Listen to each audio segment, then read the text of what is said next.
Les 4 loups de Mossam, un conte autrichien, lecture par Christophe Tabar. Pendant des siècles, les commerçants franchirent les Alpes en empruntant la route qui traverse le col de Radstatter Tauern et relie la riche province de Salzbourg à la vallée de la Mure. Les charrettes remplies d'étoffes précieuses, de verreries, conduites par des marchands italiens, remontaient vers le nord. D'autres, gorgées de victuailles, chargées de cristaux de Bohême, descendaient vers le sud. Toute la province était occupée par le trafic intense des marchandises. On achetait et on vendait. L'argent coulait à flot. Mais là où il y a de l'argent, il y a des voleurs. Quantité de brigands suivaient les convois de marchandises comme leur ombre, et dès que la route s'élevait pour passer entre les murailles resserrées des cols, ils attaquaient. Parmi ces hors-la-loi qui semaient la terreur dans la contrée, il y en avait 4, plus terribles, plus sanguinaires que tous les autres. Aujourd'hui encore, on parle avec frayeur des 4 frères de Mossam. L'aîné, qui connaissait la montagne comme sa poche, était surnommé le montagnard. Le cadet, atteint d'une épouvantable maladie de peau, Thomas le Teigneux. Le 3e avait le visage d'un ange et l'âme d'un serpent. Toutes les filles de la région l'adulaient et le redoutaient. Un seul regard du beau Flori, comme elle l'appelait, les transperçait jusqu'au cœur. Mais gare aux malheureuses qui avaient la faiblesse de l'aimer, car il n'avait de cesse de les tourmenter, de les réduire au désespoir. Le petit dernier, Hans le Glouton, était reconnaissable au premier coup d'œil. Il était tellement gourmand, il avait tellement mangé, il s'était tellement empiffré de jambon, de saucisses, de boudin, de gâteaux et de bière qu'il en était devenu énorme. Et pourtant, malgré les bourrelets qui dansaient la sarabande autour de lui, Hans était d'une agilité diabolique, sautant de rocher en rocher, se riant des gendarmes qui suaient derrière lui.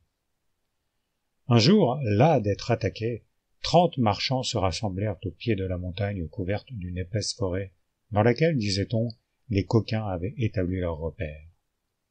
Très vite, Paoli, le drapier, repéra la cabane dans laquelle il vivait, et, derrière les gueules noires de grottes ouvertes dans la roche obscure. C'est là que les brigands entassaient leur butin. L'espoir de récupérer leurs marchandises donna un peu de courage aux marchands. Ils s'avancèrent à petits pas. Les 4 frères étaient occupés à déjeuner. Flori s'approcha de la fenêtre et vit remuer les branches basses des sapins qui entouraient la petite clairière devant leur maison. « Ha ha !» ricana-t-il. « Les couards ! Ils ont réussi à monter jusque-là. On va leur faire passer l'envie de se battre.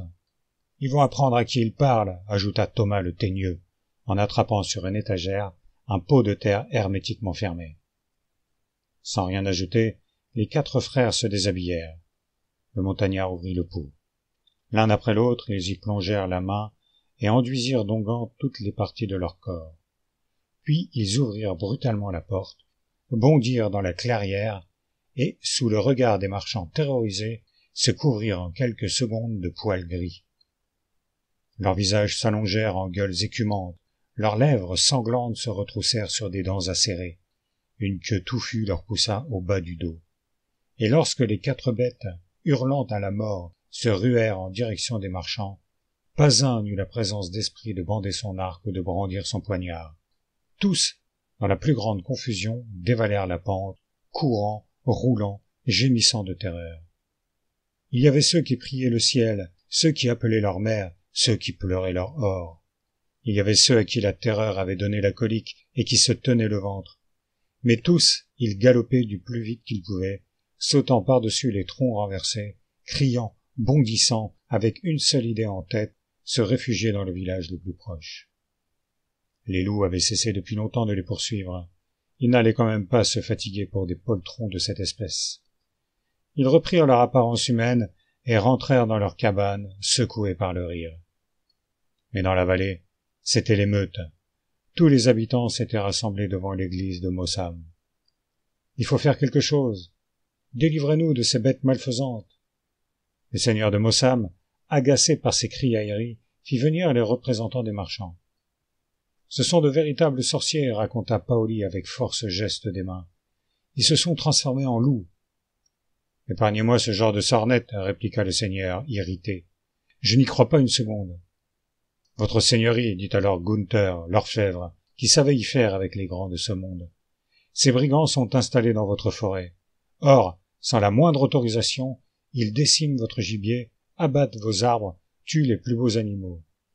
Comment? S'exclama le seigneur. Ils osent? Eh bien, ils vont voir de quel bois je me chauffe, moi. Aussitôt il organisa une grande chasse à laquelle il convia tous les nobles de la région. Il rassembla les meilleurs chasseurs et fit lever une véritable armée de rabatteurs. Aujourd'hui, ils étaient tous sur le pied de guerre. Le seigneur de Mossam fit encercler la forêt par ses rabatteurs. Ils étaient si nombreux, ils avançaient en rang si serré que même un petit lapin ne pouvait filer entre leurs pieds sans qu'ils l'aperçoivent. Les animaux remontaient la pente vers le sommet de la montagne, affolés par les aboiements des chiens, l'odeur terrifiante des hommes, blessés par des volées de flèches, désespérés par les morts déjà nombreux dans leurs rangs. Dans la cabane des brigands, les rires moqueurs s'étaient tus. Les 4 frères avaient sorti le pot du placard et s'étaient enduits de longuants qui les transformaient en loups. Ils prirent la fuite. Mais les chasseurs étaient partout. Le cercle des rabatteurs se refermait sur eux. « Les loups sont là, on les a vus. Appuyez à droite !» Poussés par les rabatteurs, les loups se trouvèrent bientôt pris en tenaille. Les chasseurs se tenaient devant eux. Haletants, ils bondirent au fond d'un buisson touffu. « Ils ne nous auront pas !» cria le montagnard à ses frères. « Diable! Viens à notre aide! Au secours, diable !» Le prince des ténèbres surgit de terre à côté d'eux. « Sauve-nous !» hurlèrent les loups. « Que me donnerez-vous en échange ?»« Tous les trésors entassés dans nos cavernes !» chuchota Hans, tandis que les aboiements de chiens approchaient. « Ah ah !» ricana le diable. « Je me moque de vos trésors. »« C'est tout ce que nous avons !» murmura le teigneux, affolé par les chiens hurlant autour du fourré. Les chasseurs n'étaient plus qu'à quelques pas. « Nos âmes !» proposa le montagnard. « Non, je ne veux pas !» aboya le beau Flori. « Trop tard !» répliqua le diable. « Nous pouvons encore nous repentir !» plaida le teigneux. « Eh bien, repentez-vous et mourrez !» ricana le diable en faisant mine de s'en aller. « Nos âmes !» répéta alors le montagnard à l'instant où le seigneur de Mossam entrait dans le fourré. Et aussitôt les 4 loups se transformèrent en troncs d'arbres tordus, couverts d'une écorce épaisse. Les chasseurs pénétraient dans le fourré. « Mais où sont-ils? Je suis pourtant certain de les avoir vus entrer ici, » s'exclama le seigneur dépité. Épuisé, il s'assit sur un tronc qui n'était autre que Hans, et de rage planta son couteau dans l'écorce. Le gros Hans gémit de douleur. Le seigneur entendit ce gémissement qui le laissa perplexe. Il regarda autour de lui. Il n'y avait personne, pas âme qui vive. Après tout, pensa-t-il, les arbres sont des êtres vivants, pourquoi ne souffriraient-ils pas eux aussi? C'est ainsi que les chasseurs entrèrent bredouille. Quand ils entendirent sonner la fin de la chasse, les 4 troncs retrouvèrent apparence humaine, et coururent sans demander leur reste jusqu'à leur repère.